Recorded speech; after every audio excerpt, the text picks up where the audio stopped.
et tout, mais franchement, c'est cool. Si vous J'ai avez regardé le début. l'occasion. Ouais, Ouais, c'est pas mal, hein, le début est sympa déjà, en tout cas, je trouve. la fin, elle est super. En fait, la fin, c'est un quiz et des questions de salopes horribles que personne n'a jamais osé poser. Ah, ok, Donc, je lui pose des vas-y. questions affreuses. C'est marrant. Bah, en fait, j'étais prêt à 18h, mais je regarderai ça avec plaisir après, quoi. Non, mais... Non, mais en vrai, en plus, ça m'intéresse. Ça m'intéresse et je trouve le C'est concept quoi assez chouette. l'interview? C'est quoi le truc? Eh, attends, mais... Ah ouais, d'accord, ok. Ok. Fais ma tête de tapis.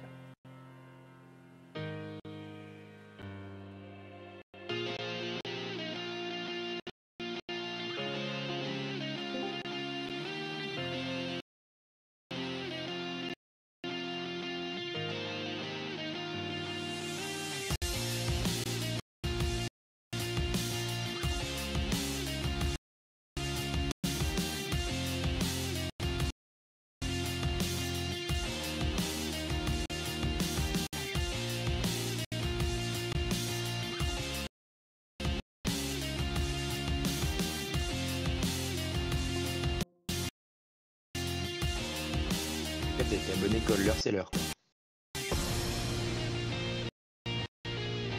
Il y a écrit que ça allait commencer.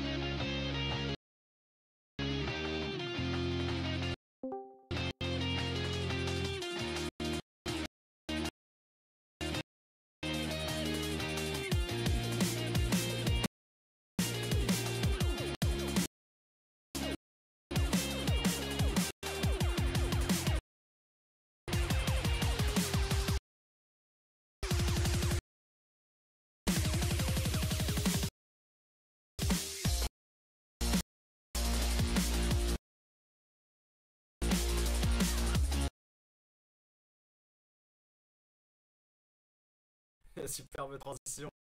Bonjour à tous et bienvenue pour ce nouveau rendez-vous sur les Outsiders TV. Vous avez kiffé le tennis à Saint-Malo, vous kifferez le rugby américain également. J'espère que l'on m'entend, j'espère que tout va bien. Ça va être un formidable moment que l'on va vous présenter, vous préparer avec du monde autour de moi pour le faire. D'être avec du beau monde aujourd'hui pour cette émission sur la Major League Rugby. Je vais tout de suite aller faire les présentations parce que j'ai trois magnifiques.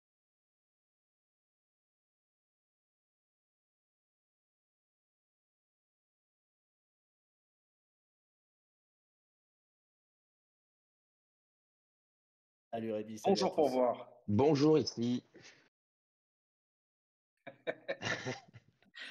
Des très beaux bonjours.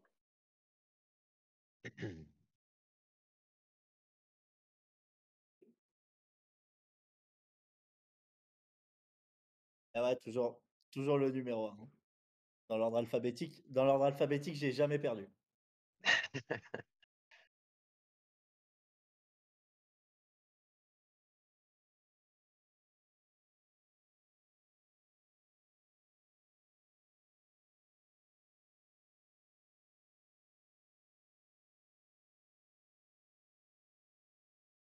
Ouais, j'essaye. Exact. Ouais, ben en gros, bah, c'est très simple, hein, j'ai commencé à faire ça avec un pote avec qui j'étais en école de journalisme. C'est juste une page de sport pour le moment où on met en gros, toutes les actus sportives, surtout rugby, foot et basket, mais aussi, tous les petits sports, bah, que tu connais bien, Rémi, heu, que tu représentes ici. Voilà, on essaye de faire, voilà, de faire de l'actu et là, on commence à acheter du matos pour préparer, des petites séries d'interviews, de podcasts et cetera, avant les jeux olympiques. On va essayer de lancer ça un peu plus intensément.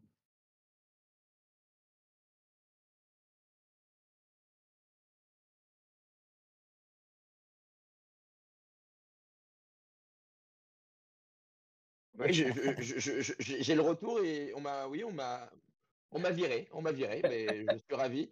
Bah, écoutez, bonne émission à vous et puis on se voit bientôt, quoi. Non, c'est tellement vexant. Oh, c'est pas très important, tu n'as pas un physique très agréable, donc c'est pas très grave qu'on ne te voit pas à l'antenne.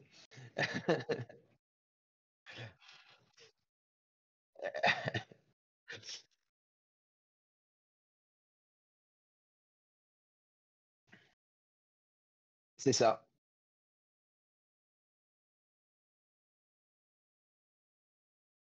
Ouais, c'est ça, c'est un podcast que j'ai lancé en novembre dernier, Table Ovale sur Instagram et sur toutes les plateformes. C'est un podcast où je vais rencontrer des joueurs qui jouent encore ou qui sont retirés des terrains et on parle un peu de leur carrière et surtout qu'est-ce qui se cache derrière le ballon ovale. Et comme il y a table, il y a également nourriture et donc ça parle à certains autour de la table, j'en suis sûr, là. Et du coup, j'ai également fait quelques podcasts avec des grands chefs qui sont fans de rugby, notamment Guy Savoie, Yves Candebord ou encore Christian Constant qui sont des grands fans de rugby et du coup, on parle un peu le lien entre nourriture et rugby. Voilà.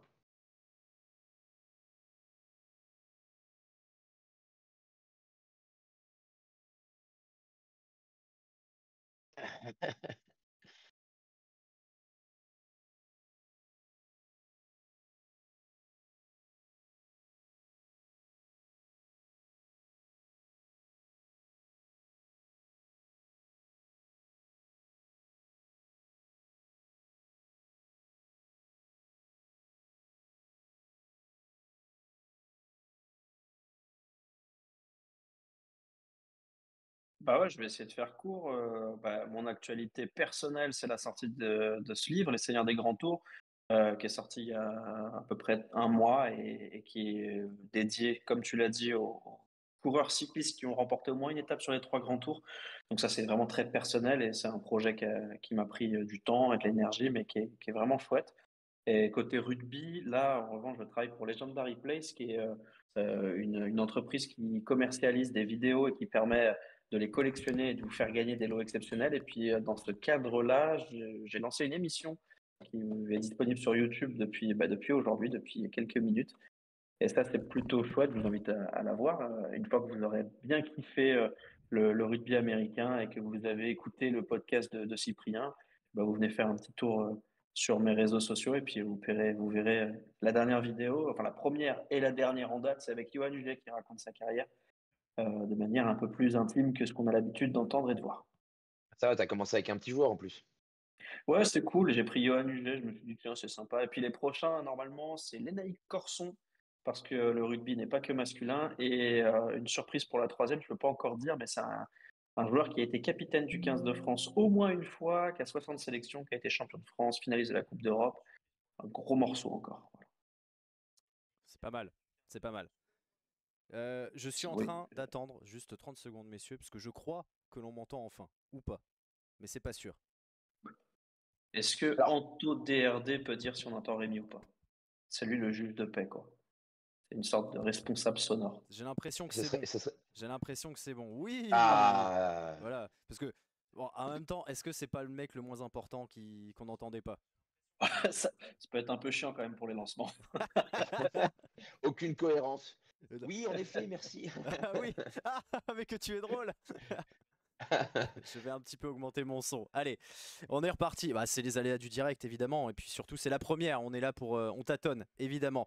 Vous voyez cette magnifique mosaïque. Ils sont 4, ils sont beaux, ils sont jeunes, ils sont fans de rugby, ils sont aussi de très mauvaise foi.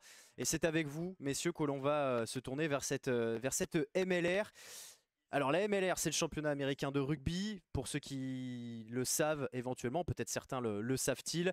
Mais on va peut-être commencer déjà à vous demander, vous dans le chat, est-ce que vous connaissez ou non la Major League Rugby? Est-ce que vous connaissez les équipes qui en font partie ou non? On va vous poser la question à vous. Déjà, j'ai la première question, Tolosa32 qui nous demande si les matchs de MLR sont diffusés. Ils sont diffusés chez notre partenaire The Rugby Network, qui est en fait le site internet qui travaille directement avec la Major League Rugby. Et c'est eux qui diffusent en France les matchs. Et c'est grâce à eux qu'on a l'occasion de vous proposer bien tous les matchs, tous les résumés de matchs de ces équipes. Anto qui nous dit je connais mais depuis peu. Voilà, bien, nous on est là pour vous faire découvrir cette MLR. Je vais me tourner vers le chef déjà, du coup, des règles, parce qu'il est très très fort. Il sait, à son sourire, que je me tourne vers lui. Ah, j'ai toujours su respecter les règles, tu sais, Rémi. Exactement, c'est le moins qu'on puisse dire. Et du coup, Adrien, je vais avoir besoin de toi pour nous expliquer bien un petit peu le règlement de la MLR. Comment elle fonctionne cette MLR? Ouais, alors c'est très simple ou pas, mais ça fonctionne un peu à l'image des playoffs qu'on peut avoir en NBA. En fait, ce qui se passe en MLR, on a deux conférences, la conférence Est, la conférence Ouest, 6 équipes dans chaque conférence. À la fin des 18 matchs du coup qu'on a dans la saison, c'est les 4 premiers de chaque conférence qui sont qualifiés pour les playoffs, donc pour les phases finales. Le premier de chaque conférence, donc on aura la conférence Ouest et la conférence Est. Le premier de la conférence Est affrontera le 4e de la conférence Est, du coup, le 2e, le 3e, et ainsi de suite, du coup, jusqu'aux phases finales. Et on finira, du coup, avec une finale entre les deux conférences, donc la finale de MLR, entre le gagnant, du coup, des playoffs à l'Est et le gagnant des playoffs à l'Ouest. Pour ce qui est ensuite des règles, c'est simple, hein, c'est comme on peut les retrouver en championnat du monde, par exemple, c'est le bonus offensif pour 4 essais marqués, le bonus défensif avec 7 points d'écart. Et ensuite, voilà, hein, comme ça fonctionne, 4 points pour un match gagné, le match nul, 2 points, etc. Ok, messieurs, vous avez bien compris. Pierre, Cyprien, dans le chat, si vous avez bien Tout est compris, parfait, tout est clair. c'est parfait. Hein. Oui, parfait. Parfait. On t'a perdu pendant un petit peu de temps. Manifestement, il était chiant. T'as failli t'endormir, non, Pierrot? J'ai vu ta Non, caméra pas du tout, c'était très tomber. clair. Non, c'est bien Ah, parce que je te en fais fait, chier je de fais sur plaisir. mon téléphone. Pas du tout, Adrien. Tu sais très bien que j'ai un immense respect pour ton professionnalisme et ton talent, bien que là, j'avais autre chose à faire. Voilà. Ok, C'est super. très clair, c'est très clair. Bon, tu es toujours un peu figé, mon Adrien. J'espère que ça va se résoudre Ouais, ça de ce côté-là. je fais que figer, je lag un peu. Et en plus, tu files dans des choses qui te mettent en valeur et en avant. Oui, c'est vrai. cool. Ouais, Alors, surtout là, on n'en a pas parlé. On n'en a pas parlé. Visage un peu circonspect. Je suis obligé de vous poser la question à vous autour de la table très rapidement avant qu'on aille dans le vif du sujet, parce que je pense que les gens attendent de voir les images. Donnez-nous évidemment vos petites questions, posez vos questions, donnez-nous votre avis sur la MLR, si vous connaissez, si vous avez évidemment une équipe favorite. Et là, je suis obligé de vous en parler. Adrien Abadi, Pierre Amiche, Cyprien Bétou, quelles sont vos équipes favorites et pourquoi surtout? Pierre Amiche. Les Jackals de Dallas, les Chacos de Dallas. Chaco. En fait, je les. Ouais, Go Chaco. En fait, il n'y a aucune raison légitime. C'est-à-dire que c'est simplement, cette année, on en a discuté, Rémi, et tu m'as parlé d'une émission potentielle. Donc, je me suis penché sur les équipes. Et c'est purement un truc de zouzlette. Hein. Je kiffe les couleurs, le logo, mais il n'y a aucune espèce de légitimité sportive. Il se trouve qu'ils ne sont pas trop mauvais, il y a des joueurs hyper intéressants et c'est une équipe qui est peut-être un peu moins cosmopolite que d'autres. Donc, finalement, s'intéresser à une équipe américaine pour le championnat américain, c'est sympa. Et j'adore les chacos. Voilà. Je sais qu'on dit les chacals, mais je m'en fous, je dis les chacos. Non, mais on est là pour dire les chacos de toute façon. Et il y en aura bien d'autres. Go Chaco. Il y en aura bien d'autres qu'on va massacrer au niveau du nom, qu'on va franciser Cyprien Bétou pendant que Adrien est en train de réfléchir toujours, puisqu'il est toujours figé. Là, je suis en grande réflexion. Là. Ou alors tu fais de l'apnée et t'es très fort. Non, moi j'avoue que j'ai un petit faible pour Seattle, les Seawolves. Tout d'abord parce qu'ils sont très forts et donc du coup j'ai pas envie d'arrêter la saison là dans quelques semaines. Et puis parce qu'il y a un joueur que j'aimais beaucoup moi quand il était au Brumbies et après il s'est un peu perdu, mais c'est évidemment Kuradrani qui m'a toujours fait rêver avec sa célébration du chouchou ou de la machine à sous. Donc voilà, donc moi ce joueur-là m'a toujours plu et donc du coup j'ai un faible pour Seattle et du coup je ne dirais pas les Seawolves Chaco, je dirais juste Seattle. Ok. C'est noté. Adrien Abadi. Ouais, pour ma part, moi, mon équipe favorite, c'est Houston. Hein. C'est les Houston Sabercats. Pourquoi? Parce que Les chats-sabres. j'aime beaucoup déjà. Ah, les chats-sabres. Les chats-sabres, déjà, j'adore les chats-sabres. J'aime particulièrement les sabres. Et ensuite, les chats. parce que c'est non, surtout les sabres. Les chats, un peu moins. Je suis plus chien. J'avoue que je suis team chien. Je suis team chien. S'il y avait les chiens Euh, sabres, ce serait parfait, quoi. Ah, les chiens sabres, là, par contre, Il y a les là, chiens, hein. j'irais carrément faire un tour aux États-Unis et j'irais jouer, quoi. Il y a les chiens, hein. Les Chicago Euh, Hounds. ouais, ouais, mais bon, on va pas faire un mix des deux équipes. On est meilleur du côté de Houston. On est meilleur, ça y est, hein. Ça On est- valide Ah ouais, déjà. Ouais, le bah pont a été oui, lâché, ça y quoi. est, oui, je suis impliqué, merci. Le mec a tout lâché. Euh, Ouais, ça y est. Allez, on et d'ailleurs, va. et du coup, pourquoi? Mais parce que déjà, voilà, très belle équipe, des jeunes, surtout un gros vivier de jeunes sud-africains. Il y a des joueurs que je trouve. Non, Oui, pardon, c'est juste que ouais, il y a 14 Sud-Africains, je crois, chez les Smilodons. ouais, bah, il y a que ça, il y a que ça. Et non pas que je sois fan des Sud-Africains, mais je trouve que c'est des jeunes hyper intéressants. Et notamment, il y a un joueur que j'aime beaucoup, c'est Davy Kodzer, que je trouve super beau à avoir joué, qui anticipe bien le jeu, qui lit parfaitement, qui pue le rugby tout simplement. Et puis comme Cyprien, je vais pas mentir, j'ai envie de voir les playoffs et je pense que Houston est bien parti. Allez, Houston est très très bien parti. Je pense qu'on Voilà. on est d'accord là-dessus. Le programme de cette semaine 11. Alors oui, la saison vient pas mal de commencer. C'est pas la semaine 11 parce que ça ce sera la semaine prochaine. Le mec est complètement en avance, tout va très bien. C'est la semaine 10 que nous allons voir nous parce que c'est le début Ouais. bien de la phase retour. Voilà le programme de cette semaine. Seattle, Anthem, RC, Old Glory, Miami, Utah, Houston, New England, Chicago, San Diego, Dallas. Ça veut dire que toutes nos équipes sont représentés puisque moi-même, je l'avoue, je suis Team Utah puisque bon bah syndrome de Stockholm oblige. Je vous en ai déjà parlé. Je suis pour les Warriors, donc voilà, voilà le programme qui vous attend et on va aller directement sur le premier match. Vous avez compris, tout est prêt, tout est fin prêt pour que l'on discute de ces matchs. On va se diriger vers ce Old Glory Miami. Mon Pamiche, c'est ton premier match puisque tu en auras deux. Et ça va être en plus notre rubrique l'homme de la semaine, puisque tu vas nous parler bien d'un ancien, me semble-t-il, un ancien de top 14. Bah déjà, ça n'a pas été le match le plus prolifique du week-end. On démarre ce résumé avec un essai de Willy Talalataina qui a été bien alerté par le demi-de-mêlée de Old Glory qui est Ethan McVite. Ethan qui vient juste d'être convoqué par le sélectionneur américain pour notamment participer à la tournée. Ça sera l'un des nouveaux visages à observer, à essayer de voir tout simplement quel est son niveau à l'échelon supérieur au niveau international. Il pourrait même fêter sa première cape, en tout cas je lui souhaite, hein, face à la Roumanie le 5 juin prochain. C'est une tournée de 4 matchs pour les Eagles. Donc on aura l'occasion d'en reparler. Derrière, c'est Manuel Ardao qui va aller marquer le capitaine de cette équipe et le capitaine de l'équipe d'Uruguay, qui est une des valeurs sûres de cette formation et qui va marquer tout en puissance.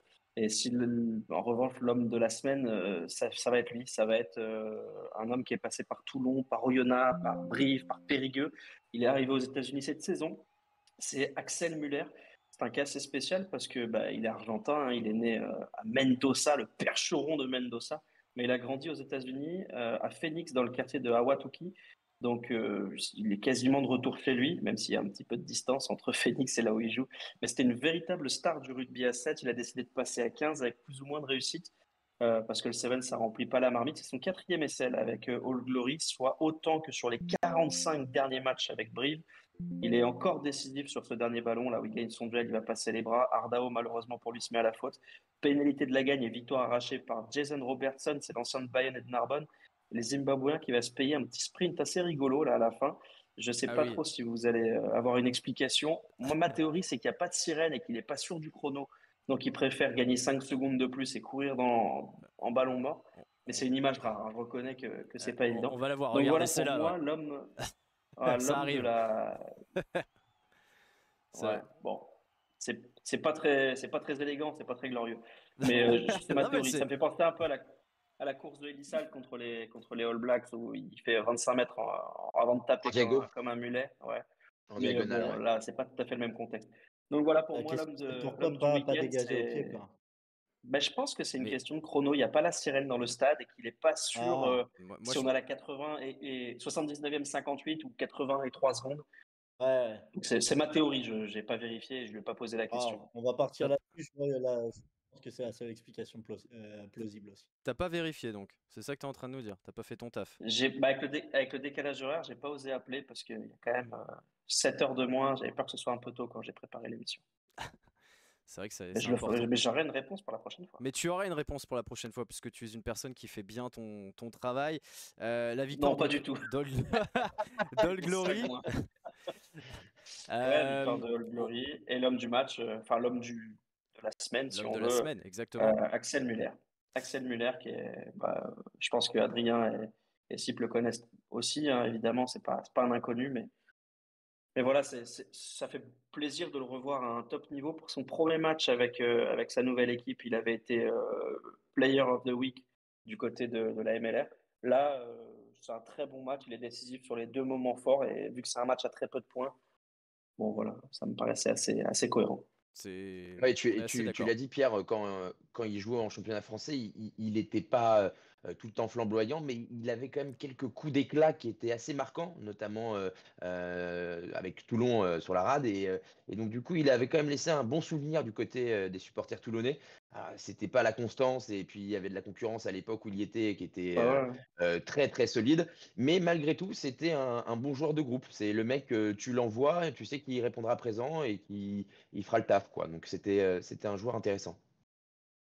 Ouais. On va avoir le temps de discuter, de regarder le classement, mais c'était un duel quand même entre le 4e et le 5e à l'Est. Adri, est-ce que tu penses que c'était un petit peu la dernière chance pour Miami d'aller choper les playoffs? Bah, en fait, moi, ce qui est compliqué, c'est que Miami, c'est vrai qu'ils étaient plutôt sur une bonne dynamique dans les dernières semaines. On sentait qu'il y avait peut-être moyen justement d'aller accrocher ces playoffs pour leur première saison en MLR, parce qu'on le rappelle, hein, quand même, c'est une nouvelle franchise qui vient d'arriver Tout à cette fait. saison en MLR, c'est leur première saison ici. Et on sentait qu'il y avait plutôt une bonne dynamique. Là, on entame les phases retour depuis cette semaine. Et malheureusement, c'est vrai que là, voilà, je crois qu'ils ont 7 points de retard du coup sur All Glory. Ce qui est cool, c'est qu'ils auront l'opportunité du coup de les affronter sur ces phases retour. Va falloir voir s'ils arrivent justement à aller taper 2-3 gros du championnat et de cette conférence Est pour pouvoir accrocher les playoffs, mais ça semble un peu compliqué. Ouais. Ça risque d'être compliqué. Ouais, allez, garde la main, mon Adri, puisqu'on va passer à ton match, le deuxième match de cette 10e semaine. Juste, Oui, dis-moi. pardon, je me permets juste un tout petit mot sur Miami parce que c'est une franchise toute neuve qui n'existait pas. Et ils ont recruté à mort du côté uruguayen, argentin, Ouais. chilien. Et finalement, ils s'en sortent pas trop parce qu'ils ont gagné que deux matchs enfin, en 9 matchs, ils en ont gagné que deux, dont un face à Charlotte, qui est la pire équipe de la ligue. Et en fait, ils ont un problème de cohérence. Ils n'ont pas beaucoup joué ensemble et ça se sent vachement. Et juste les 4 stars de l'équipe, comme ça permet aux gens qui n'ont pas trop suivi la MLR de se faire une idée. Bon, je vais pas vous parler de Santi Videla ou d'Ardao parce que c'est des joueurs pour hipster, mais dans les joueurs que vous connaissez probablement, il y a Thomas Cubelli qui a 90 sélections avec l'équipe d'Argentine. Vous avez Rob Evans qui est un pilier ultra solide du Pays de Galles. Nick Grigg, il y a beaucoup d'Écossais en MLR et lui fait partie des internationaux écossais qui sont venus. Et puis le joueur peut-être le plus emblématique, parce qu'il est capitaine et qu'il a joué pour les Néo-Zélandais, en tout cas chez les Maoris, c'est Dan Prior. Je ne sais pas si vous vous rappelez de lui Oui. avec les Blues ou les Landers, avec ses grandes locks. Il a plus les locks, mais il est toujours présent. Je pensais qu'il était beaucoup plus vieux que ça. Il a que 34 ans, entre guillemets. Et le joueur américain à suivre, en revanche, c'est Ben Bonasso, qui était une star à New York. New York s'est cassé la gueule et donc il a rebondi à Miami. Et c'est un joueur international qui était de retour là pour Miami. Mais clairement, il manque de vécu collectif et ça explique qu'ils aient perdu par exemple d'1 point contre San Diego, qui sur le papier est une bien meilleure équipe, ou de 3 points contre All Glory. C'est des petites défaites qui font qu'aujourd'hui, cette franchise ne peut pas exister vraiment dans le classement. Mais ça va être une très bonne équipe, je pense, l'année prochaine. Ok, bah écoute, c'est très complet, hein, vous voyez qu'ils connaissent bien le rugby, nos amis. Bonsoir à Maxime MTP qui nous a dit bonjour. Anto nous dit les Warriors c'est Utah, tout à fait, les Utah Warriors, exactement. Ouais, à pas confondre avec les Warriors de Golden State en NBA. Exactement, pas les mêmes résultats. En tout cas, il vous demande d'ailleurs pourquoi il n'y a plus d'équipe à NY. Bah, souci financier. Voilà, la franchise s'est cassée la gueule, tout comme Toronto qui était encore Liquidation. là la saison dernière. Et donc, on a eu deux équipes qui se sont cassées la gueule entre la saison dernière et cette année. Alors, il y a eu la création de Miami, il y a eu la création d'Anthem Carolina, ça a été fait à l'arrache à la dernière seconde. Ça se ressent au niveau du classement, hein, Ça se d'ailleurs, vous le ressent, ouais. verrez, et au Ah niveau des. oui, oui, du côté d'Anthem, ça se ressent vraiment, ouais. Ouais. Tu- Ouais, ta palette parle de cette équipe quand même, mon Sip. Et en positif, ce Et en qui je m'y positif. étais pas pré- C'est rare, c'est rare. je m'y étais pas préparé à ça en plus. Alors là, ouais, en effet. Allez, mais pour l'instant, on va passer sur le Utah Houston. Adri, qui était très important, pareil pour la course au playoff. Mais de l'autre côté, à l'ouest, Houston leader, Utah 5e et premier non qualifié, avec un match qui va mettre du temps d'ailleurs à partir. Les images sont en train de se lancer, hein, évidemment, vous inquiétez pas. Ça a mis vraiment du temps à se lancer, il faut attendre la demi-heure. Ouais. Ouais, en effet, c'est un match qui a mis pas mal de temps à se lancer. Il n'y a eu que 3 points inscrits justement dans les 32 premières minutes. Il faut attendre justement voilà, la 32e minute pour voir le premier essai de ce match. C'est un essai inscrit du coup par le talonneur, hein, Seth Smith, qui est à la base et à la finition de l'action. Là, on voit le deuxième essai de la rencontre. Ouais, c'est ça, c'est le deuxième essai de la rencontre justement. C'est Tassi hein, qui casse le premier plaquage, qui se relève vite et qui permet justement ensuite à Sam Hill, il transmet à Sam Hill du coup le premier essai pour Sam Hill en MLR, le centre du coup qui vient mettre son premier essai en MLR. Là on retrouve Seth Smith hein, qui est à la base du coup du troisième essai, lancé en fond d'alignement. On retrouve ensuite les deux mêmes protagonistes avec Tassi qui vient bien fixer au large et qui retrouve ensuite Encore derrière son plaquage. numéro 15 qui fait une feinte pour. Ah ouais, mais il a envoyé en fait la défense à l'aile hein, sur sa feinte. On voit Macli qui se fait prendre épaule intérieure et qui vient marquer. Là, c'est le premier essai justement de Utah qui a pris la marée en première période et même en retour de seconde période et qui là vient réussir du coup à mettre le premier essai de cette rencontre. Et puis là, lui, il est inévitable. Hein. On l'a vu il y a 2 semaines. C'est le centre hein, qui vient de rentrer, Dominique Aquina. Il fêtait sa 50e il y a 2 semaines. Et il nous avait mis exactement la même interception. Là, on le voit en parfaite anticipation. Et il finit ensuite dans l'embut. Facile. Voilà. C'est dommage hein, parce que Utah revenait bien dans le match. Il y avait 22-17 avant l'interception. Et là, il vient de mettre du coup un bon coup de massue derrière la tête des Warriors sur cet essai. C'est parfaitement anticipé de la part de Dominique Aquina qui nous avait mis cet essai. Utah ensuite tentera de revenir dans le match comme ils peuvent. Ils mettront notamment un essai, du coup, je crois, à la 75e minute par l'intermédiaire de Phil Bradford. Mais malheureusement, ça suffira pas pour venir égaliser. Donc 5 points d'écart, bonus offensif pour Houston et bonus défensif du coup pour Utah qui arrache quand même du coup un point chez Houston et c'était pas chose faite au vu du match donc voilà on peut les féliciter hein. On savait que d'ailleurs Sam Hill le disait hein, lui qui n'a pas été énormément titulaire et qui a mis son premier essai il le disait après la rencontre il s'attendait à un défi justement extrêmement physique et ils l'ont eu. On sait que Utah, c'est une équipe qui joue justement pas mal devant avec un gros pack. Et quand ils ont mis justement voilà, de l'intensité dans les plaquages, dans le défi physique, notamment avec leur premier essai là, sur une grosse séance de pick and go, ce qu'on voit pas beaucoup en MLR, on a senti qu'ils avaient mis en difficulté Houston. Et voilà, c'était un beau match finalement. On a eu peur, mais c'était un beau match. Pierre, je sais que toi, tu as un petit peu bossé sur les chats-sabres. En quoi cette équipe, elle Ouais, est... mais Smilodon. en quoi cette équipe est impressionnante cette saison? C'est quoi ses points forts? Il s'appuie il s'appuie sur un pack ultra dominateur. Ils ont quelques gros porteurs derrière. Un Tassi, Adrien l'a évoqué, c'est vraiment un bulldozer. Mais ils ont surtout un pack ultra dominant. C'est vraiment la culture sudaf un peu. Moi, j'étais assez bluffé par Seth Smith, le talonneur qui a 18 piges. Il a une Ouais, biasse énorme. On dirait qu'il a 41 ans. Je pense que ce sera le prochain talonneur de l'équipe des États-Unis. C'est l'équipe qui a obtenu le plus d'essais de pénalité cette saison parce qu'ils roulent devant sur tout le monde. Après, il y a quand même des points faibles dans cette équipe de Houston en dépit des résultats actuels. C'est le manque de mobilité et de consistance sur 80 minutes parce que clairement, on ne peut pas à la fois avoir un pack de 950 kilos et galoper pendant 80 minutes. D'ailleurs, imaginez que Hadji Alatimu, qui est le 10, il fait 110 plombes. Ouais, Donc, c'est un truc de fou. Donc, forcément, ils ont quelques limites en termes de déplacement et on sait que c'est l'hémisphère nord malgré tout. Donc, ça veut dire que dans quelques semaines, il va faire un peu plus chaud. Les phases finales, ça risque d'être un peu plus délicat s'ils n'arrivent pas à imposer leur puissance. Et puis, on peut se poser légitimement la question, est-ce que c'est la meilleure équipe à l'Ouest?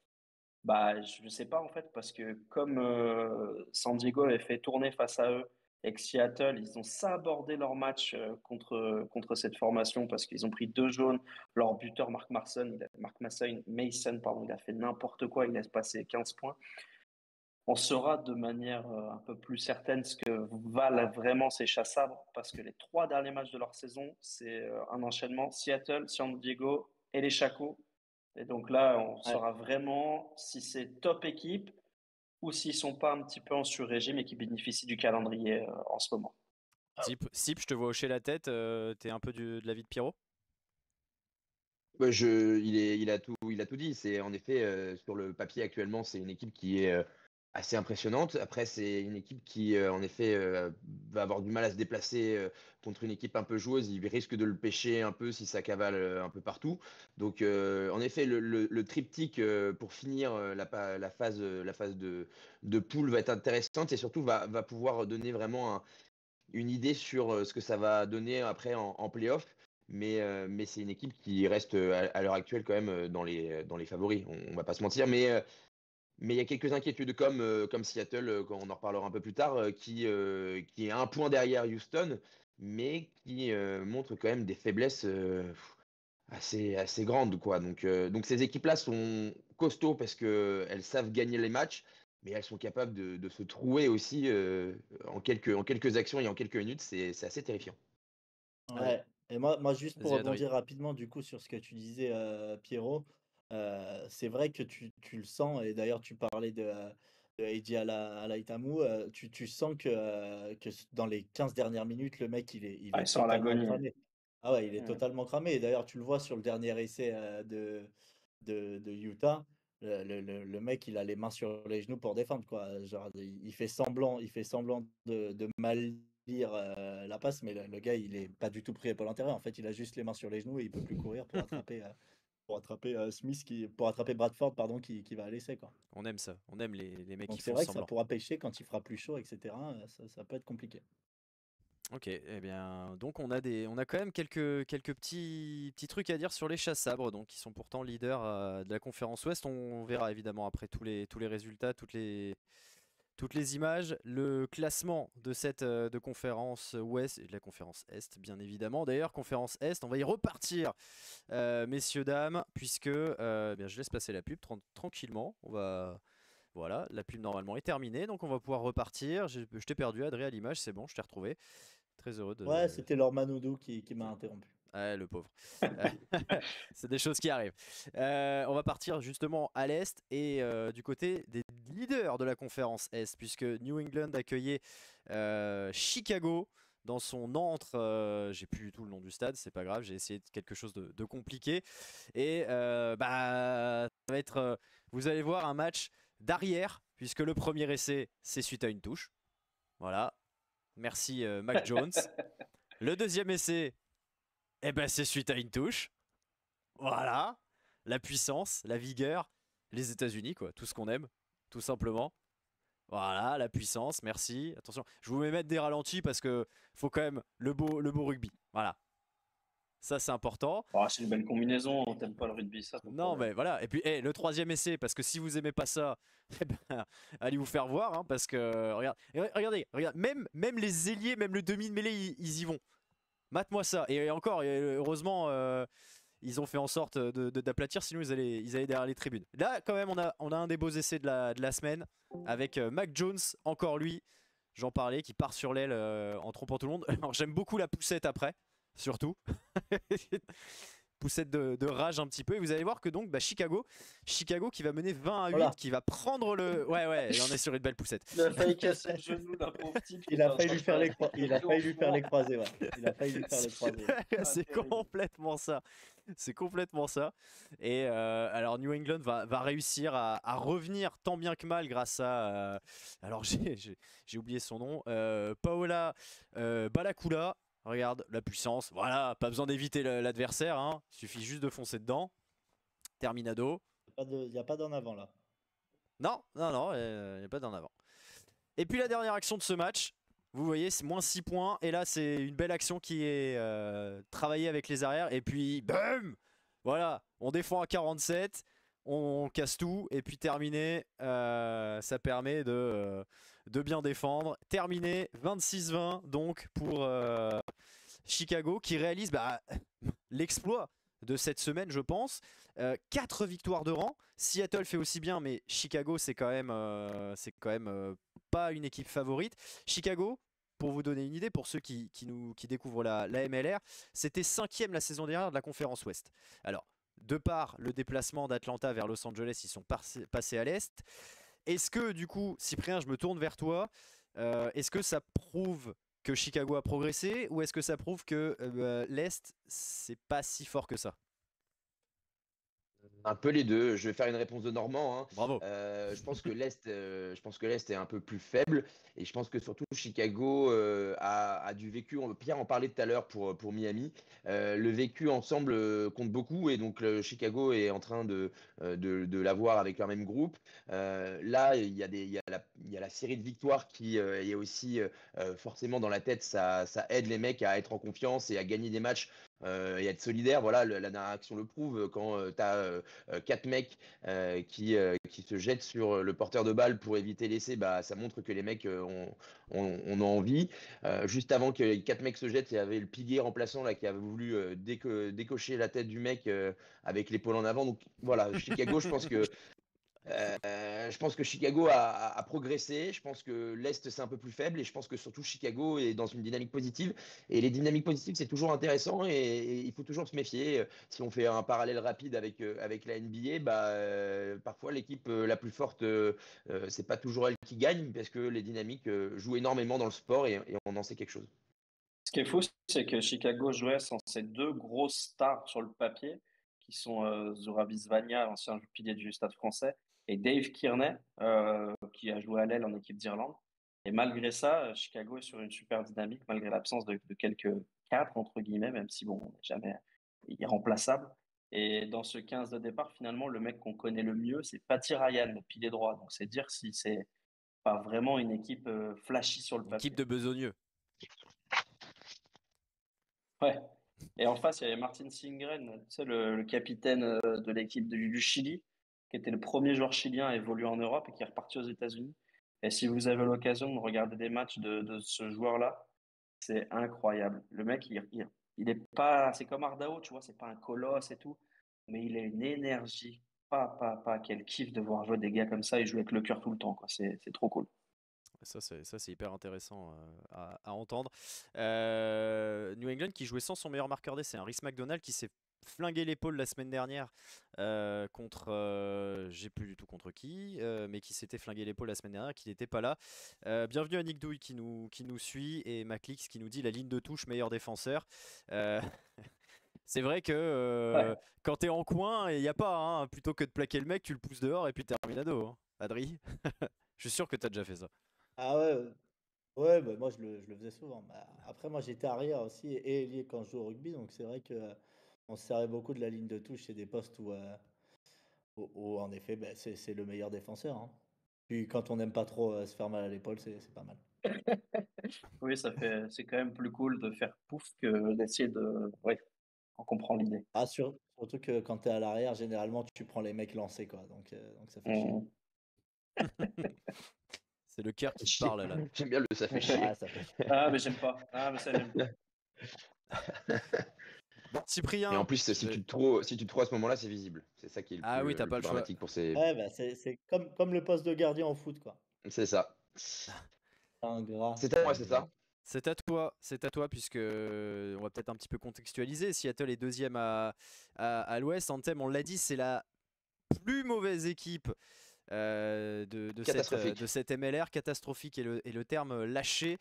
On va regarder justement les petites images de cette partie pour voir, mon cher Sip, que bon, ça n'a pas été le match de l'année, très clairement.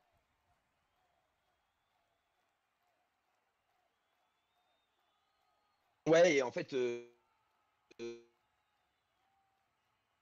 euh, tu l'as dit, Seattle était deuxième à un point derrière, 8 défaites, et donc c'est le talonneur Perry qui marque sur Maul. Il y aura un deuxième essai sur Maul pour Seattle qui s'appuie vraiment sur un pack assez dominant, assez plaçant, qui marque sur Maul une nouvelle fois. C'est Tao Feti, qui était 4 fois dans l'équipe type depuis le début de la saison et qui était remplaçant là parce qu'Anthem normalement était une équipe plus que prenable. Et bah ça a été plus compliqué que prévu, puisque regardez, le deuxième essai intervient uniquement à la 53e minute.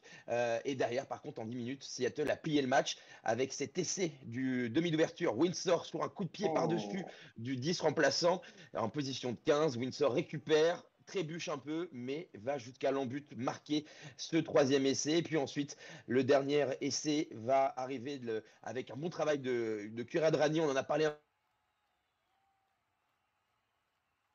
peu tout à l'heure, qui va attaquer le milieu de terrain et qui va surtout vraiment monopoliser 3 défenseurs sur lui là. Et donc du coup après ça va enchaîner dans le sens, un peu de temps, un peu, ce sera Taylor. Mais c'est vrai que c'est assez intéressant, Seattle, il y a de la variation, mais c'est vrai que là voilà, Kuradrani c'est quand même fait un quoi moi. Mais derrière, ça enchaîne dans le sens, et donc Taylor ramasse et n'a plus qu'à plonger dans l'embut. Et finalement, Anthem sauve l'honneur à la dernière minute avec un essai, et ça finit en 29-13. On s'attendait à une déculottée, ça n'a pas été le cas. Et ça a même amené même le plus bel essai et un peu l'action palette dont je vais vous parler du côté d'Anthem, avec vraiment un gros problème du côté de Seattle. Exactement. Je ne sais pas si on enchaîne ou pas, Si, Rémi, si, tu veux. exactement. On va enchaîner tout de suite. Et voilà. Ouais, on est parti. Je le Voilà, monte à vitesse réelle. ça part d'un très mauvais coup de pied. Ouais, ça part d'un mauvais coup de pied de Seattle. Le 10 on trouve un trou, puis il trouve à hauteur son ailier qui n'a plus qu'à servir son centre.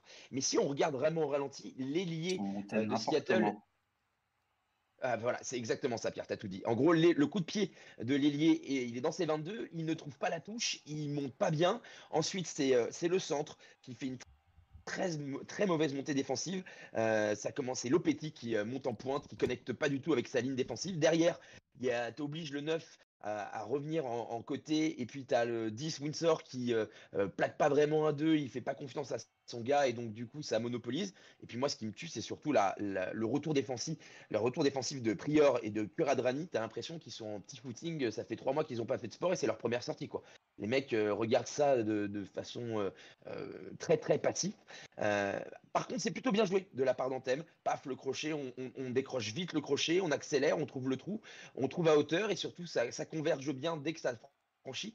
Mais là, Seattle, il va falloir revoir les fondamentaux, parce que sinon ça va pas aller très loin. Si on se permet de prendre des essais comme ça contre la pire équipe à l'heure actuelle du championnat, les playoffs qui sont plus ou moins assurés risquent d'être très courts, et ça m'emmerderait, parce que j'ai envie de continuer de parler de cette équipe. Qui a rien compris à ce qu'a fait Kuradrani. Il est monté, il est pas monté, puis il est revenu, puis merde, Exactement tant ça. pis. Et puis Non, mais il n'a en pas fait, envie. non. Laisse tomber. Ouais, c'est ça. C'est Prior, ouf. le troisième ligne, pareil. Euh, Mais la pire montée, c'est quand même Lopetegui qui monte en pointe sans regarder à gauche ni à droite. Il se dit, je vais le dézinguer. Bah ouais, il a tué le vent, en tout cas. J'espère que d'ici les playoffs, de toute façon, que ce soit les Seawolves ou même toutes les autres équipes, il va falloir quand même bosser en défense, parce que clairement, on a l'impression qu'il n'y a rien qui est coordonné dans beaucoup d'équipes, hein. On le voit notamment, en ce moment, il y a les playoffs en NBA. On voit quand même que c'est un autre niveau au niveau des playoffs qu'en saison régulière. J'espère que ce sera la même chose en MLR, parce que sinon, en effet, comme tu dis, il y a des chances qu'on s'ennuie un peu, quoi.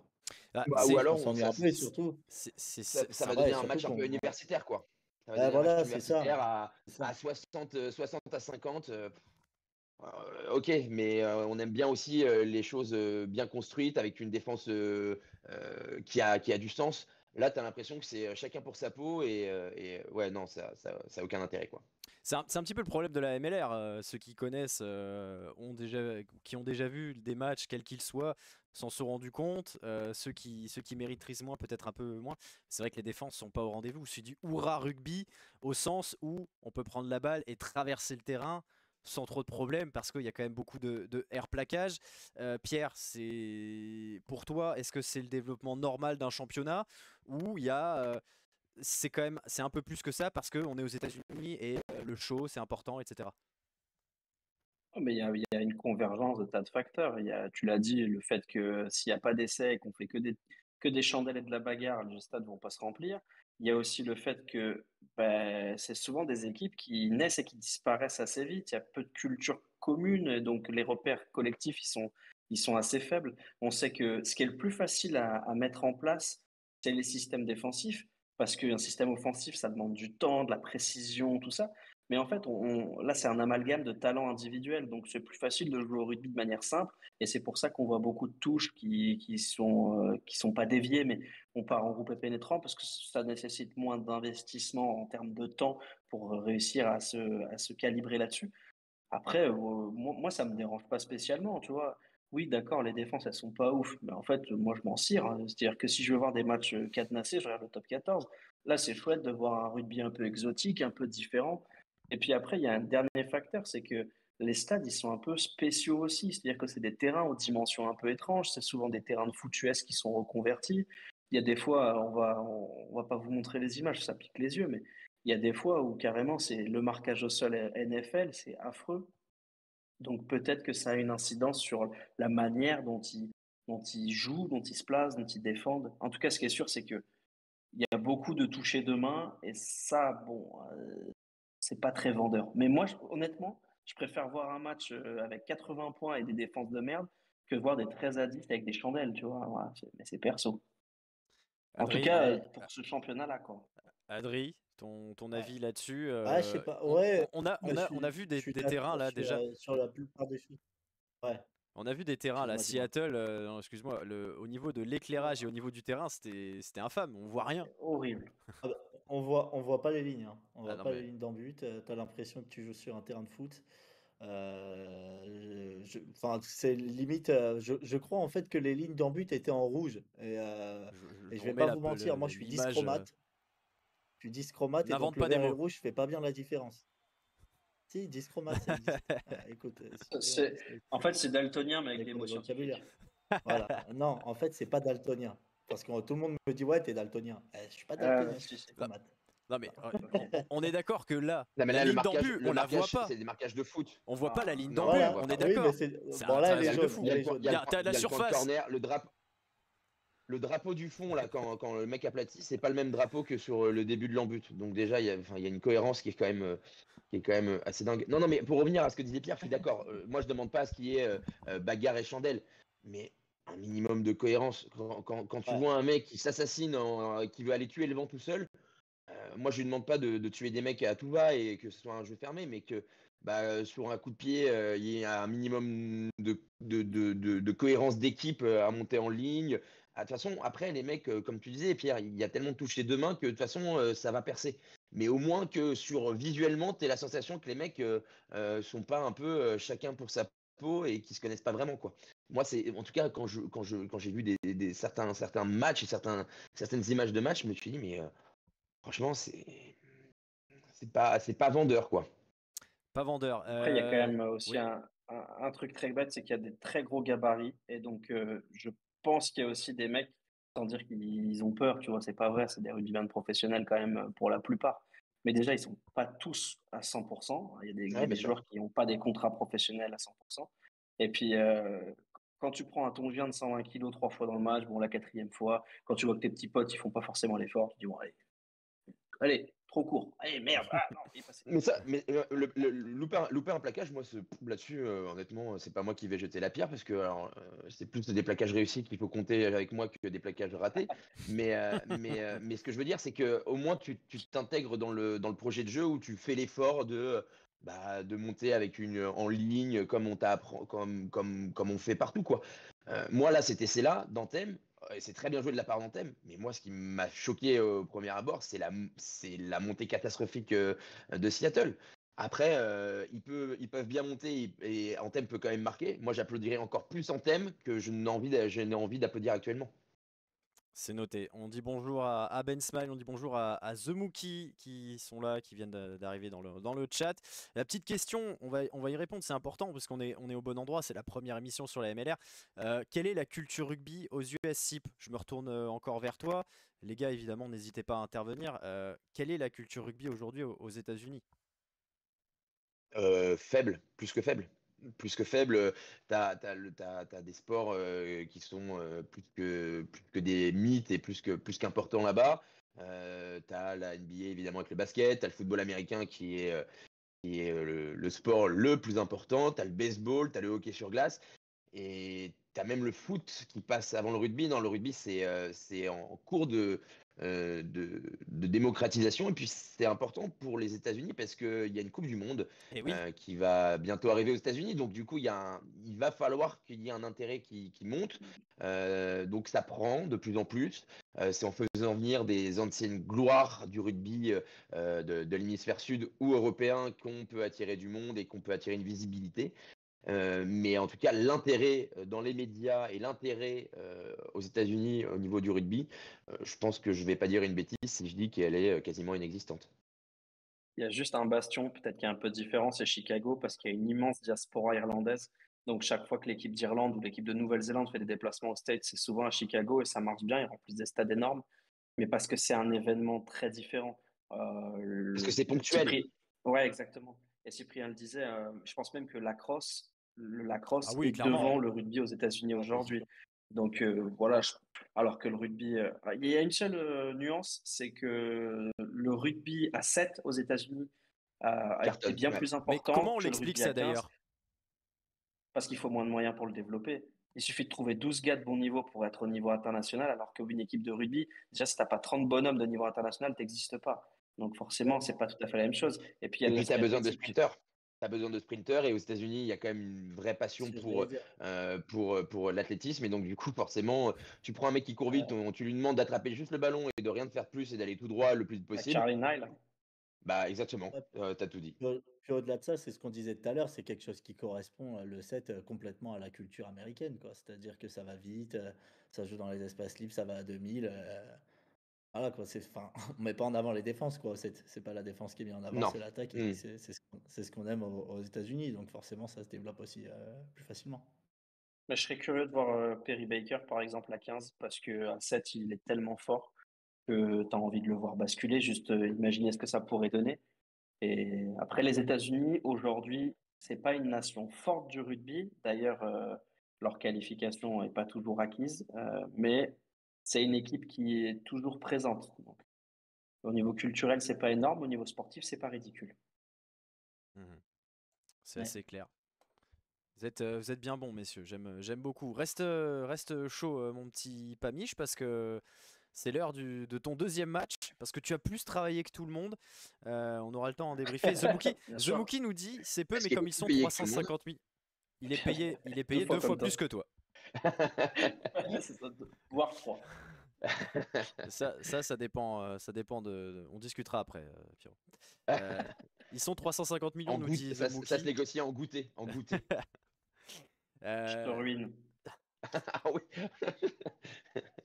350 millions d'habitants, nous dit The Mookie. C'est vrai qu'il y a aussi pas mal, il y a pas mal de monde, donc peut-être que ça peut faire quelque chose. Mais on aura le temps de toute façon tout au long de ces émissions de débriefer. Le San Diego Dallas, c'est les Chacos, c'est l'heure des Chacos, mon cher Pierrot, qui jouait donc un match très important, le 4e chez le 3e.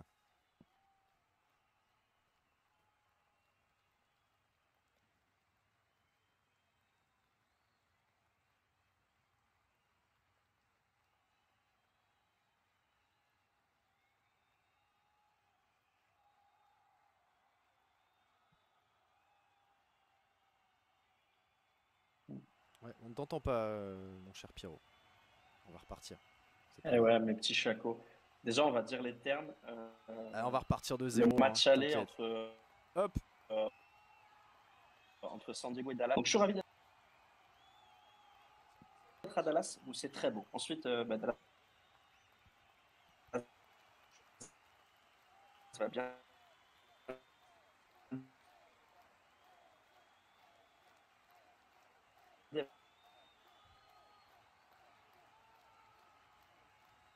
Démarrer le match avec un premier essai du capitaine Chaco, doubler parfaitement les problèmes défensifs. Quand on connaît la puissance du bonhomme, là, se faire enfoncer comme ça, c'est ridicule. Et puis le héros improbable, c'est Justice Uchuchuku Quisberser Dourou. C'est le dernier essai de Dallas qui ne sert pas à grand chose dans la foulée. Justice Uchuchuku Quisberser Dourou. C'est un international canadien et il s'appelle Justice avec un DJ Justice. Donc on l'appelle DJ pour faire un peu style, mais bon, clairement ses parents lui ont pas fait un cadeau. C'est un pilier remplaçant à la base et il va se transformer en héros total dans cette rencontre. Victoire, malheureusement pour mes petits chacos, de la San Diego Legion, 30-24, et c'est un vrai problème pour Dallas parce que c'est pas un adieu au playoff, mais il va falloir cravacher pour aller chercher. Et SD, sans faire un grand match, ils ont réussi à rouler sur Dallas. Est-ce que Surtout, ils étaient sur une mauvaise série, San Diego. Donc en plus, ça fait du bien parce que je crois que leur dernier match, ils avaient fait un 0 pointé, une petite bulle, Pierre, c'est ça? Ouais, 33-0. Ouais. 33-0 contre mes chats sabres. Et en plus, voilà. en étant particulièrement nul. Mais bon, là, moi, ce qui m'embête pour Dallas, c'est qu'ils font un bon match et qu'ils ne sont pas ridicules. Mais bon, ben voilà, San Diego, ça fait partie des très gros effectifs. On en a parlé ensemble il y a quelques jours. C'est un peu un EHPAD aussi parce que clairement, les meilleurs joueurs de l'équipe, c'est quand même des anciens. Il y a Madito, il y a Manonou. Mais en fait, j'ai l'impression que s'ils sont dominateurs, ils vont se régaler, ils vont être très durs à battre.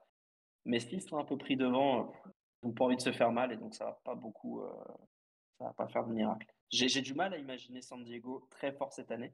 S'ils sont champions, je ferai bien mon museau. Mais j'ai l'impression que c'est une victoire pas forcément probante. C'est ça qui m'ennuie pour Dallas. Ils ne sont pas tombés sur une équipe injouable. Voilà. On va aller justement aller vers les résultats complets de cette 10e semaine. Je t'ai complètement perdu, mon Adri. Je t'ai fait valdinguer. Cyprien, il a squatté ma fenêtre. J'ai pris mes aises, je suis désolé. Tu t'installes un peu trop. J'ai fait n'importe quoi. Quand tu dors dans le lit, tu fais genre t'as un côté, puis au final tu dors. On embrasse ma femme au passage. Exactement. Allez. On l'embrasse évidemment. On l'embrasse tous. On l'embrasse tous, bien sûr. Le récap avec. Il a craqué. Bon, elle est contente. Elle vous aime bien. Le mec, il croit qu'il va reprendre sa fenêtre en disant ça en plus. Ah non, c'est terminé. Là j'ai perdu. Hein. La technique m'a abandonné. J'ai clairement baissé les bras depuis. Boycott par Twitch pour avoir fait cette blague. Parfait. Allez, c'était déjà le cas avant de toute façon. J'essaye, mais c'est pas facile. Allez, le programme, les résultats complets, pardon, de cette 10e semaine. Et oui, parce qu'on parle en semaine du côté de la MLR, puisque chaque semaine il y a 2 équipes qui ne jouent pas. Il y a 5 matchs. Et on est donc sur la première journée de la phase retour. Les succès à domicile de Seattle, de Glory, de San Diego, les victoires à l'extérieur de Houston, Chicago. On n'en a pas parlé, c'est quelque chose qui arrive régulièrement, mais c'est de la même manière, Adrien. C'est parce que comme c'est très ouvert, comme il n'y a pas beaucoup de défense, et puis qu'il n'y a pas beaucoup de monde non plus dans les stades, il n'y a pas des ambiances incroyables qui font que jouer à l'extérieur est un désavantage. On va dire que le 16e homme n'est pas forcément présent dans le rugby américain. Remarque, très beau stade à Dallas. Je tenais à le souligner, Pierre, on l'a vu sur tes images. Très beau stade à Dallas. C'est vrai qu'ils sont pas. C'est un des plus gros. Ouais. Mais c'est un vrai stade, quoi. C'est un vrai stade. Mais c'était à San Diego, par contre, le match. C'était au Snapdragon Stadium à San Diego. Mais c'est très beau. Ouais. Allez, le classement, très rapidement, avant de vous quitter pour voir que Houston est donc leader à l'ouest, 1 point devant Seattle. San Diego prend un petit gap sur Dallas et Utah.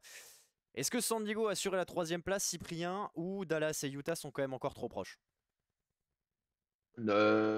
Assuré, il reste encore quelques semaines, mais en tout cas, ça sent bon pour San Diego. Ça se complique un peu quand même pour les Warriors. Et puis les Dallas, en effet, c'est une défaite contre San Diego, mais c'est une belle équipe. Et donc, du coup, jusqu'au bout, ils vont être pénibles, les Chacos. Donc non, non, ça va être intéressant à suivre. Pierre Amiche, nous allons nous battre peut-être pour le 4e strapontin. Comment tu vois la Ah, suite mais je de pense cette que conférence Ouest? moi, moi, je pense que c'est cuit pour toi avec les Warriors, juste parce que les Warriors, ils rencontrent Miami la semaine prochaine. Et j'ai le sentiment que Miami va être vraiment le juge de paix pour beaucoup d'équipes. Et en fait, ils méritent pas d'être à leur place actuelle. Ils sont vraiment chiants à jouer. Et j'ai l'impression que Utah est pas sur une série de ouf. C'est Donc, pas incroyable, ouais. bon, Miami non plus, hein, ils ont gagné deux matchs en 9, donc ils sont pas magiques. Mais accrocheur. Mais je pense qu'ils vont bien t'emmerder et je pense que mes petits chacos vont réussir à gratter un peu. Allez, bah, on va aller voir justement le classement de l'Est avant de voir la semaine prochaine. New England est toujours en tête, mais avec plus que 3 points d'avance sur Chicago, qui donc fort de ses 4 victoires de rang, vient de s'adjuger la 2e place, à 6 points d'avance sur Nola, qui a un match en moins. On n'a pas parlé de Los Angeles, dernier à l'Ouest, qui ne jouait pas non plus. Old Glory, 20 points, qui a désormais 7 longueurs d'avance sur Miami. Il reste du temps, on l'a dit. Miami est chiant à Il jouer. reste 7 matchs quand même. Adri, est-ce Ouais. que ces 7 points sont quand même pas trop importants déjà pour Miami pour revenir sur DC? Ah, comme je disais, il reste 7 matchs. Après, c'est vrai que 7 points, c'est quand même énorme, sachant qu'ils en ont que 13 en 9 matchs. Donc ouais, ça semble quand même mal barré, mais il l'a dit, Pierre, c'est une équipe accrocheuse, c'est une équipe qui est pas forcément à sa place. Old Glory, j'ai peur aussi que sur la durée, ben, ce soit pas beaucoup mieux. Après, la Gold, ils sont que à un point au-dessus et je pense qu'ils vont tu vois, ils vont batailler. Old Glory et Nola va batailler pour aller chercher cette place et que ça va sûrement les motiver. Et donc, j'ai peur que pour Miami, ce soit un peu tard. Après, il reste 7 matchs. Il reste 7 Et ils matchs. ont battu Nola il y a pas si longtemps et je suis plus Ils ont inquiet battu pour Nola. Nola que pour Old Glory, alors que Moi Old Glory aussi, est derrière. Juste parce moi que aussi. Nola, sur le terrain, c'est C'est pas compliqué. ouf, quoi. C'est Voilà. compliqué. Nola Oui, Gold, c'est pas. qui, Ah, Et c'est pas leur bon. calendrier est pas terrible. eh ben, Voilà. notamment cette semaine, ils accueillent Seattle, vous le voyez, Anthem, Houston, Dallas, Los Angeles, Nola, Seattle, Chicago, Old Glory, Miami, Utah. Quel est le match là, rapidement sur le papier? Cyprien, quel match t'excite le plus? Nola Seattle. Pas parce qu'il y a Seattle, mais parce que pour le coup, comme l'a dit Pierre, Nola avec une défaite à la maison contre Seattle, et si derrière Miami peut faire un petit coup contre les Warriors, la bascule, elle peut s'opérer là, quoi. Donc non, non, ces deux matchs-là, en tout cas, ce duel-là va être assez intéressant à suivre. Et puis Dallas, s'ils continuent mine de rien contre Los Angeles en thème, normalement ils devraient gagner. Après, s'ils gagnent avec le bonus. C'est pareil, enfin, pardon, pas en thème, mais Los Angeles, si Dallas gagne avec le bonus, ça peut être vraiment intéressant aussi pour eux. Donc, c'est une journée qui peut être intéressante et on peut y voir un peu plus clair à la fin de cette journée-là. Pierrot, tu Moi, vois je vais quel dire match? Ouais, Miami-Utah. Ce sera le match que je vais garder parce entre les que 5e. Miami, ouais, et parce que Miami, ça m'excite vraiment. J'aime bien, bon, évidemment, mes Chacos vont gagner, mais Miami, je sais pas, il y a un truc qui me plaît sur l'identité. En fait, ils ont un truc, ils jouent l'identité latino et Miami Vice à mort. Et je trouve que cette équipe-là, elle a un potentiel sportif intéressant. Voilà, j'ai envie de regarder. Adri? Eh ben moi, je vais complètement dire autre chose. Du coup, je vais dire, moi, Chicago Old Glory. Tu vois, Ah, Chicago Old Glory, je trouve que Mm. je trouve que c'est un match justement aussi qui a toute son importance. On a vu que Chicago, on le disait, a été sur une bonne dynamique. Est-ce qu'ils vont la confirmer? Et surtout, ça veut dire que si Old Glory perd face à Chicago et que Miami, ben justement, arrive à faire quelque chose face à Utah, ça pourrait complètement relancer cette conférence Est. Et je trouve que du coup, ben, c'est un match très très intéressant à suivre. allez, ben voilà pour les pronos, en tout cas pour ce qui attend nos spécialistes de la MLR Réponse ce week-end.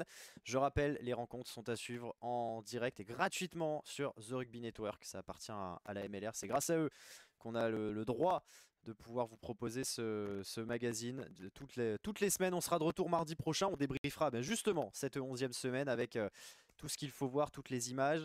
Merci à vous de nous avoir suivis. N'hésitez pas, mais encore une fois, à poser vos questions, à donner votre avis. On va vous proposer le top essai sur la chaîne YouTube des Outsiders TV. Il est déjà d'ailleurs en ligne. Et on vous fera voter pour le plus bel essai de la semaine. On espère qu'il y en aura encore des beaux. Rendez-vous mardi prochain avec peut-être les Chacos, on verra peut-être le même trio ou pas, les Chacos, les Chats-Sabres et les Loups de mer peut-être, et les Guerriers, on sait jamais. Merci encore une fois à vous, merci à vous 4, à vous 3 messieurs, non, parce qu'on est 4 à l'image. Allez, tu te dis merci à toi-même, toi. Oui, bah écoute, j'ai fait la technique Ouais, et bah ça ouais, c'est... il a raison. Ouais, c'est vrai, c'est bien. C'est lui qui Moi, bosse, attends. j'essaye de Non, dire au j'ai revoir et de j'ai faire bien des signes, animé. mais je suis figé encore. Mais tu es figé, non mais c'est pas. La J'ai technique passé a mon temps pas... figé, quoi. La technique n'a pas été des plus incroyables au niveau image, mais on s'en est pas si mal sorti. Ah, Anto te dit superbe chacal, Pierrot. Donc voilà. Ouais, je l'ai bossé. Ça. Moi, j'attends de voir vos Seawolf et vos chats-sabres là. Tu veux que je fasse quoi? Ouais, Moi, c'est un nul, warrior. 0. Ça, c'est Bah, pour je la sais pas, miniature faut se YouTube. débrouiller, moi. Bah, moi, je voudrais bien te le montrer, mais malheureusement, je suis. Voilà, Ah, il en a fait un très très beau, il nous l'a montré en antenne. Bon, merci encore à vous, merci à tous de nous avoir suivis. On se retrouve la semaine prochaine pour la suite. Et d'ici là, eh bien, belle fin de semaine et bon match ce week-end. Ciao, ciao. Ciao les mecs, merci. Salut.